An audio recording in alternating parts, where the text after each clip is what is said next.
700 বছরেরও অধিক সময় আগে। ওই সময় সিলেটে এক হিন্দু বাদশাহ ছিল, নাম সকলেই জানেন, রাজা গৌর গোবিন্দ। নাম শুনেন নাই?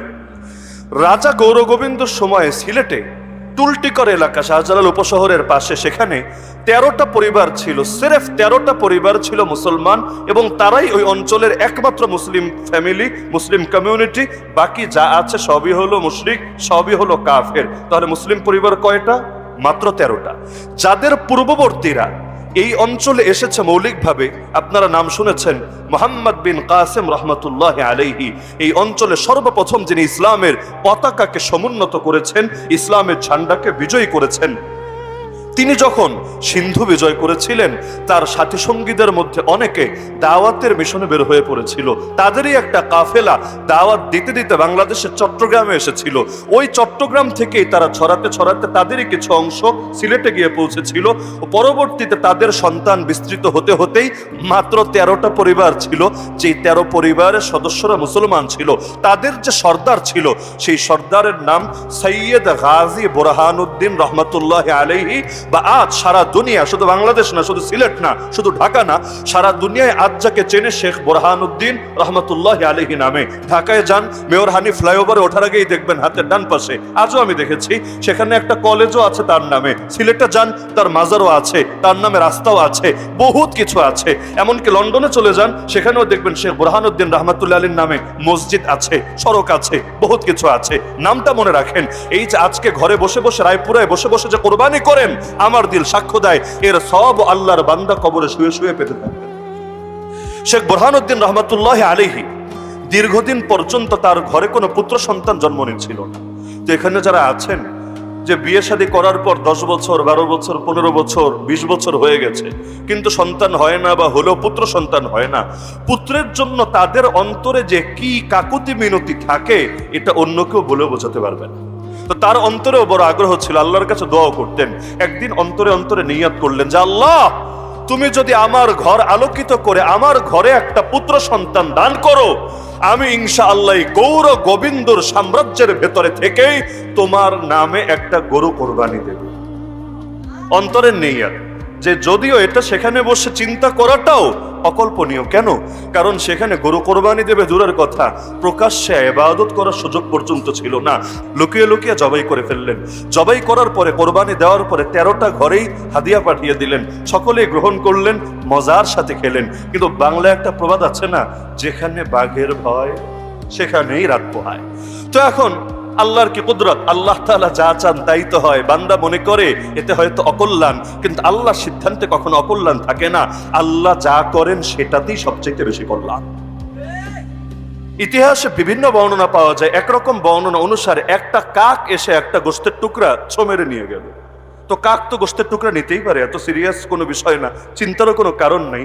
কিন্তু আল্লাহর কি আজীব কুদরত, কাক গোশতের টুকরাটা নিয়ে রাজা গৌর গোবিন্দর প্রাসাদের প্রবেশ মুখের সামনে ফেলে দিল।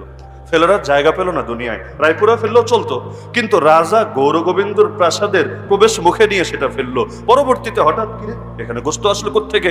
মানুষের তো কৌতূহল জাগবে, এটা কি মানুষের গোশত না মহিষের গোশত না কিসের গোশত? কারণ গরুর গোশত তো আলাদাভাবে চেনাই যায়। সবাই বুঝলো কি রে, আম্মাজানের গোশত এখানে এসে হাজির হলো, ব্যাপারটা কি রে? তা আম্মারে এভাবে ছিলে কেটে এখানে হাজির করবে কে রে? তো এখন তারা দেখে উত্তেজিত হয়ে গেল, এত বড় সাহস, গরুর গোশত এখানে, আরে কিভাবে কি রে?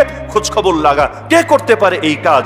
তো সন্দেহ তো আর কোনো সনাতনের উপর গিয়ে পড়বে না, সন্দেহ পড়লো মুসলমানদের উপর, যে এই 13টা ফ্যামিলির কেউ না কেউ করেছে। আজও সিলেট আপনারা আসলে, দাওয়াত থাকলো, সিলেট আসলে আপনারা শাহজালাল উপশহরের পাশে দেখবেন 13 রত্ন নামে অনেকগুলো জিনিস আছে। 13 রত্ন বাজার, 13 রত্ন জামে মসজিদ, মানে 13 রত্ন নামে অনেক কিছু পাবেন। এই 13 রত্নটা কি? এই 13 রত্নই হলো 13টা মুসলিম ফ্যামিলি, যাদেরকে স্মরণ করার জন্য আজও ওই এলাকাগুলোর নামই হয়ে গেছে 13 রত্ন। ইতিহাসগুলো মনে রাখবেন। তো এখন এই ফ্যামিলিগুলোর উপরে সন্দেহ আসলো, তদন্ত করে তারা পেল যে শেখ বুরহানুদ্দিন এই কাজটা করেছে এবং নিজ পুত্রের জন্মে খুশি হয়ে কাজটা করেছে। সঙ্গে সঙ্গে তাকেও ডাকালো, পুত্রকেও ডাকালো, পুত্রের মাকে অর্থাৎ শেখ বুরহানুদ্দিন রহমতুল্লাহ আলাইহির স্ত্রীকেও ডাকালো। ডাকানোর পরে প্রথমে ধরে শেখ বুরহানুদ্দিন রহমাতুল্লাহ আলাইহির হাতটাকেই কেটে দিল। এই হাত দিয়ে তুই গরু কোরবানি দিয়েছিস, এত বড় সাহস! এই হাত দিয়ে তুই আমাদের ধর্মে আঘাত দিয়েছিস, তোর হাতই আর রাখবো না, ধরে হাত কেটে দিল। আর পুত্র সন্তান সেই মাসুম বাচ্চা সৈয়দ গুলজার আলম রহমতুল্লাহ আলাইহি তার ব্যাপারে নির্দেশ জারি করলো, আরে জল্লাদরা জলদি ধরে নিয়ে গিয়ে এই দেবতার সামনে, একটা মূর্তির সামনে তারে বলি দিয়ে দাও। তো জল্লাদরাও নির্দেশ অনুসারে এক দেবতার সামনে নিয়ে সেই মাসুম বাচ্চাটা এখনো দুনিয়াকে চিনতে শেখে নাই, এখনো দুনিয়া বুঝতে শেখে নাই, এখনো বাবাকে বাবা মাকে মা বলে ডাকতে শেখে নাই, কিন্তু তার আগেই উগ্রবাদের শিকার হয়ে গিয়েছে। শেখ বুরহানুদ্দিন রহমতুল্লাহ আলাইহি হাত কেটে দিল, বাচ্চাটাকে দেবতার সামনে নিয়ে বলি দিল।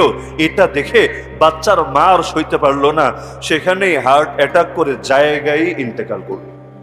আদেশ জারি করে দিল যে শুধু ওরাই পাপি না, বাকি যতগুলো ফ্যামিলি আছে ওরা বাদ দিলে আরো 12টা আছে, ওই 12 ফ্যামিলির সবাইকেও ধরে ধরে মৃত্যুদণ্ড দিয়ে দাও। যারা গরু কোরবানি করেছে পৃথিবীর বুকে, তারাও বেঁচে থাকার অধিকার রাখে না। ধরে ধরে 12টা ফ্যামিলির সবাইকেও মেরে ফেলা হলো। শেখ বুরহানুদ্দিনের এখন কি আছে? দুনিয়াতে কিছুই তো নাই, কই যাবে? থাকারও তো জায়গা নাই। পায়ে দল, মানে পায়ে হেঁটে হেঁটে যাত্রা শুরু করলেন। উদ্দেশ্য তৎকালীন বাংলা, এই পুরো অবিভক্ত বাংলার প্রথম স্বাধীন শাসক যিনি ছিলেন তার নাম মনে রাখবেন, সুলতান শামসুদ্দিন ইলিয়াস শাহ রহমতুল্লাহ আলাইহি। ইলিয়াস শাহ রহমতুল্লাহ আলাইহি রাজধানী ছিল লখনৌতিতে। লখনৌতি চিনেন? এখন এটা চিনবেন না, ওই লখনৌ না, লখনৌতি। বর্তমান মানচিত্র দেখলে চাপাই নবাবগঞ্জের কিছু এলাকা আর ওয়েস্ট বেঙ্গলের কিছু এলাকা নিয়ে তৎকালীন সময়ে বাংলার রাজধানী ছিল। ঢাকা না, কলকাতা না, লখনৌতি, সেটা ছিল রাজধানী। ওই রাজধানীতে তিনি বাস করতেন। তো চিন্তা করেন, কোথায় সিলেট, কোথায় চাপাই নবাবগঞ্জ? মানচিত্রটা দেখেন বা গুগল ম্যাপটা দেখেন, এত দূরের রাস্তা পায়ে হেঁটে হেঁটে, হাত কাটা নিয়ে, আধুনিক চিকিৎসা নাই যে হাত একটা জোড়া দিয়ে লাগিয়ে নিবেন, ওই অবস্থা, আহত অবস্থায় হাঁটতে হাঁটতে সুলতানের কাছে চলে গেলেন। কারণ মুসলমানের দুর্দিনে মুসলমানই তো পাশে দাঁড়াবে, মুসিবতে পড়লে কার কাছে যাবে? আজকে তো সবচাইতে বড় কষ্ট আমাদের, এই যে 1300 আলেম জেল খেটে আসলো, এই যে এত এত ক্রাইসিস আমাদের উপর চলে গেল, মনে বড় কষ্ট। দুঃখের কথাটা কাকে বলবো? রাজা দাহিরের হাতে। আর এই নরেন্দ্র মোদীর পূর্বপুরুষ রাজা দাহিরের হাতে যখন মুসলমানরা বন্দী হয়েছিল, তখনও বিচার দেওয়ার জন্য একজন হাজ্জাজ বিন ইউসুফ ছিল। একদিকে যে হাজ্জাজ এত জালেম, নিজে 1,20,000, তিরমিজিতে আছে, 1,20,000 মানুষকে গ্রেফতার করে হত্যা করেছে। মাঠে ময়দানে কত মেরেছে, যুদ্ধে কত মেরেছে, ওইটার হিসাব না, ওগুলো হিসাবের বাইরে। গ্রেফতার করে, বন্দি করে হত্যা করেছে কয়জনকে? মাত্র 1,20,000, খুব কম না? যার মধ্যে অনেক সাহাবী আছে, বড় বড় তাবেঈ আছে। একদিকে এত বড় খুনি, এত বড় জালেম যে আব্দুল্লাহ বিন জুবাইরকে শহীদ করেছে। অধিকাংশ ইতিহাসবিদের মতে আব্দুল্লাহ বিন ওমর, সেই ওমর বিন খাত্তাবের পুত্র আব্দুল্লাহ বিন ওমর রাদিয়াল্লাহু আনহুকে পর্যন্ত তার বাহিনীর লোক দিয়ে শহীদ করিয়েছে। একদিকে এত বড় জালেম, এত বড় রক্তখেকো, এত বড় নৃশংস, কিন্তু আরেকদিকে যখন শুনেছে আমার মুসলিম মেয়েরা, মুসলিম ভাইয়েরা তারা হিন্দু রাজার হাতে বন্দী, আর সহ্য করতে পারে নাই, পরপর কয়েকটা বাহিনী পাঠিয়ে দিয়েছে। অবশেষে মুহাম্মদ বিন কাসেমের হাতে ইসলামের বিজয় হয়েছে, যাকেও সে হাজ্জাজি প্রেরণ করেছে। মুসলমানের জন্য এমন একটা যুগ ছিল যে নিজেরা যা জুলুম করুক না করুক, কিন্তু কোন মুসলমানের দিকে কাফের বাঁকা চোখে তাকাবে এটা সহ্য করে নেওয়া হতো না। কিন্তু আমাদের কষ্ট এখানে, মায়ের তো খাবো, একটু আওয়াজ করে কাঁদতেও পারবো না। দুঃখের কথাটা যে কারো দুয়ারে গিয়ে জানাবো, এক আল্লাহ ছাড়া দুনিয়ার কারো দুয়ারও আর আমাদের জন্য খোলা না। তো হেঁটে হেঁটে চলে গেলেন সুলতান শামসুদ্দিন ইলিয়াস রহমতুল্লাহ আলাইহির কাছে। তিনি শুনে বললেন, ঠিক আছে, এই রাজা গৌর গোবিন্দকে একটা চরম শিক্ষা দিতে হবে। বাহিনী পাঠিয়ে দিলেন। কিন্তু রাজা গৌর গোবিন্দ 2 তরিকায় কাজ করত, শুধু সামরিক বাহিনী দিয়ে কাজ করত না। একদিকে ছিল সামরিক বাহিনী, আর একদিকে ছিল জাদুবিদ্যা। সে রাজা গৌর গোবিন্দ 2 ভাবেই মুসলমানদের বিরুদ্ধে শক্তি প্রয়োগ করছিল। একদিকে বাহিনীও পাঠালো, আর একদিকে জাদুও প্রয়োগ করলো, যাতে মুসলিম বাহিনী মনোবল হারিয়ে ফেলে, ছত্রভঙ্গ হয়, বিশৃঙ্খলা হয়। জিহাদ হলো, শহীদ হলো, অনেক মুসলমান রক্ত ঝরালো, কিন্তু বিজয় আর আসলো না। এক পর্যায়ে মুসলমান পরাজিত হয়ে ফিরে যেতে বাধ্য হলো। শেখ বুরহানুদ্দিন রহমতুল্লাহ আলাইহি তো মনে বড় কষ্ট, আত্মীয় স্বজন সব শেষ, দুধের বাচ্চাটাও শেষ, স্ত্রীও শেষ, কার কাছে যাবেন, কই তিনি ফিরবেন? তো এখানে যেহেতু সমাধান পান নাই, তাহলে সর্বশেষ তার কাছে ভরসা শেষ ঠিকানা যে দুনিয়ার বুকে। তিনি এখন চলে গেলেন দিল্লির বাদশার কাছে। দিল্লির তখন বাদশা ছিলেন ফিরোজ শাহ তুগলক, সুলতান আলাউদ্দিন ফিরোজ শাহ তুগলক রহমতুল্লাহ আলাইহি। তার কাছে চলে গেলেন, গিয়ে বাদশারে বিস্তারিত কাহিনী বললেন। বাদশাহ বললেন ঠিক আছে, ওরে একটা চরম শিক্ষা দিতে হবে। বাহিনী একটা পাঠিয়ে দিলেন সেকান্দার গাজীর নেতৃত্বে, কিন্তু বাহিনী আর গন্তব্যে আসতে পারলো না। মোটামুটি রাস্তা আসার পরে যে কোনো এক ঝামেলার কারণে, কি ঝামেলা আমার জানা নাই, যে কোনো এক ঝামেলা, ইতিহাসে আমি বিস্তারিত বর্ণনা পাই নাই, তারা আর গন্তব্যে না এসে আবার ব্যাক করে চলে গেলেন। এবার তিনি ভাবলেন সেনাপতি পাল্টে দেই, সেকান্দার গাজী বাদ। এখন তিনি সেনাপতি বানালেন। সিলেটে গেলে তার কবর আপনারা দেখে আসতে পারবেন। সৈয়দ নাসির উদ্দিন সিপাহ সালার রহমতুল্লাহ আলাই, নাসির উদ্দিন সিপাহ সালার রহমতুল্লাহ আলাই। সিপাহ সালার মানে হলো সেনাপতি। বাদশা আদেশ দিলেন তুমি যাও, তুমি গিয়ে রাজা গৌর গোবিন্দকে শিক্ষা দিয়ে আসো, মুসলমানের রক্তের বদলা নিয়ে আসো। তিনি ভাবলেন যাবই তো, যাওয়ার আগে শায়েখের কাছ থেকে একটু দোয়া নিয়ে যাই। তো এখন তিনি দোয়া নিতে চলে গেলেন তার শায়েখের কাছে। তার শায়েখকে নাম বললে সবাই চেনার কথা, সুলতানুল আউলিয়া খাজা নিজামুদ্দিন রহমতুল্লাহ আলাইহি। নাম শোনেন নাই? হয়তো আপনারা এভাবে শুনেছেন খাজা নিজামুদ্দিন আউলিয়া। আউলিয়া আসলে তার নাম না, আউলিয়া আবার ব্যক্তির নাম হয় কেন? তার মূল নাম হলো নিজামুদ্দিন। তো খাজা নিজামুদ্দিন, আর তিনি যেহেতু ওলিদের শিরোমণি, এজন্য বলা হয় সুলতানুল আউলিয়া। দোয়া নিতে গেলেন কার কাছে? সুলতানুল আউলিয়া খাজা নিজামুদ্দিন রহমতুল্লাহ আলাইহির কাছে। যখন গেলেন ওই সময় তার দরবারে আর একজন বড় হুজুর বসা।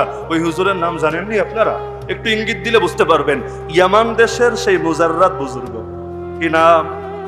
মাশাআল্লাহ, শাহজালাল রহমতুল্লাহ আলাইহি ৩৬০ জন সঙ্গীকে নিয়ে ওই জায়গায় উপস্থিত। কোথায়? সুলতানুল আউলিয়া খাজা নিজামুদ্দিন রহমতুল্লাহ আলাইহির কাছে। দুইজন আবার এক দরবারে গিয়ে একত্রিত হলো কিভাবে? এইটাও বিশাল ইতিহাস। তিনি যখন সেই হিজরত করে ইয়ামান দেশ থেকে আসলেন, তো দূর থেকে একটা মানুষ আসলে তার কদর করা দরকার না তার ক্ষতি করা দরকার? তো সুলতান আউলিয়া খাজা নিজামুদ্দিন রহমতুল্লাহ আলাইহির এক শাগরিদ, এক মুরিদ এসে পিন মারতে শুরু করলো, হুজুর ইয়ামান দেশ থেকে এক ভণ্ড পীর সাহেব এসেছে, সঙ্গে আবার অনেকগুলো মুরিদও আছে, অনেকগুলো ওলিও আছে, তারা কি জানি ধান্দাবাজি করছে। বিভিন্নভাবে পিন মারলো, কান ভারী করলো শায়েখের। এখন এটা শুনে আমাদের জামানা হলে আমাদের যে হাল হতো আর কি, আমরা তো শুনতে দেরি, ফয়সালা করতে দেরি না, শোনা কথায় কান দিতে দেরি না। শুনেছে যে চিল কান নিয়েছে, এখন চিলের পেছনে ছুটতে শুরু করেছে, একটু হাত দিয়ে দেখে না কানটা কি জায়গায় আছে না আসলে চিল নিয়ে গিয়েছে, এইরকম অবস্থা। তো এখন আমাদের হালত যেমনই হোক, খাজা নিজামুদ্দিন আউলিয়া রহমতুল্লাহ আলাইহি বললেন, এই মুরিদ তোরে যাতে আর জীবনে দরবারের ৪ বাউন্ডারির মধ্যেও না দেখি, তুই বহিষ্কার, বাদ, তোরে আর এখানে কোনো স্থানে দেওয়া হবে না। অন্যদেরকে ডেকে বলেন এই কার নামে বদনাম করেছে, আল্লাহ সে ওলিরে আমার সালাম জানাও, আমার পক্ষ থেকে তাকে মেহমানদারির আবেদন জানাও। খবর গেল, শাহজালাল রহমতুল্লাহ আলাইহি তার দরবারে আসলেন। মাঝখানে কোনো কোনো ইতিহাসের বর্ণনায় পাওয়া যায়, সত্য মিথ্যা আল্লাহ ভালো জানেন। তার কাছে যখন সালাম পৌঁছেছিল একটা কৌটা পাঠিয়েছিলেন হাদিয়া। সালাম পৌঁছার পরে ফিরতি সালাম তো দিয়েছেন, হাদিয়া হিসাবে একটা কৌটা দিয়েছেন। যেই কৌটার মধ্যে একদিকে ছিল নিচে জ্বলন্ত অঙ্গার, উপরে হলো তুলা। জ্বলন্ত অঙ্গারের উপরে তুলা থাকবে নাকি? থাকার তো কথা না, কিন্তু এটা কৌটার মধ্যে ভরে দিয়ে দিয়েছেন। ইতিহাসের বর্ণনায় পাওয়া যায়, সত্য মিথ্যা জানি না, আগেই বললাম। তো এটা খাজা নিজামুদ্দিন আউলিয়া রহমতুল্লাহর কাছে এসেছে, তিনি খুলে দেখেই যা বোঝার বুঝে নিয়েছেন। পরে যখন তাকে দরবারে আমন্ত্রণ জানিয়েছেন, ওই সময়ই সৈয়দ নাসির উদ্দিন সিপাহ সালার গিয়ে হাজির, হুজুর জিহাদে যাচ্ছি, দোয়া করে দেন। এই যুগ হলে বলতো কি জঙ্গি, দ্বারা ফোন দিচ্ছি এখনই, তোরে ধরাতে হবে, তোরে না ধরালে আমারও খবর আছে, 2 দিন পর আইসা আমারও ধরবে। কি রে, এই পীরের মুরিদ না? তাইলে তলে তলে পীরেরও মনে হয় কানেকশন আছে, তো নিজে বাঁচলে বাপের নাম, আগে ফোন দিয়ে ধরায় দিত। তিনি বললেন, আরে বহুত মোবারক সফরে যাচ্ছ, তোমার সঙ্গে সার্বক্ষণিক আমার দোয়া থাকবে। শাহজালাল রহমতুল্লাহ আলাইহি বললেন, হিজরত করে এত দূর যখন এসেছি, শাহজালাল রহমতুল্লাহ আলাইহি বললেন, তাহলে আর আমি এখানে এসে আটকে থেকে কি করব? আমিও মুজাহিদ বাহিনীর সঙ্গে যাব ইনশাআল্লাহ। একদিকে জিহাদের মেহনত চলবে, আরেকদিকে দাওয়াতের মেহনত চলবে, আরেকদিকে আত্মশুদ্ধির মেহনত চলবে। 3ও মেহনত একসঙ্গে যখন চলবে, আশা করা যায় আল্লাহ এই বাঙ্গাল মুলুকেও ইসলামকে পরিপূর্ণ বিজয়ী করে দেবেন। বাহিনী নিয়ে যাত্রা শুরু করলেন। এখন এত বড় বড় ওলিরা আছে যে বাহিনীতে, ওই বাহিনীর উপর জাদু করেই রাজা গৌর গোবিন্দ আর কি ক্ষতি করবে? কারণ জাদুর শক্তি বেশি না আল্লাহর শক্তি বেশি? তো এখন রাজা গৌরগোবিন্দ দেখে কিরে জাদুর শক্তিতেও কাজ হয় না, আবার বাহিনী পাঠিয়েছে, বাহিনীও টিকতে পারে না, কারণ দোয়া না, দোয়ার সঙ্গে দাওয়াও আছে। তো সেই শাহজালাল রহমাতুল্লাহ আলাইহি সহ সেই বাহিনী গিয়ে সিলেটে ঢুকলেন। রাজা গৌরগোবিন্দ নাম শুনেই প্রাসাদ ছেড়ে পালিয়ে গেল।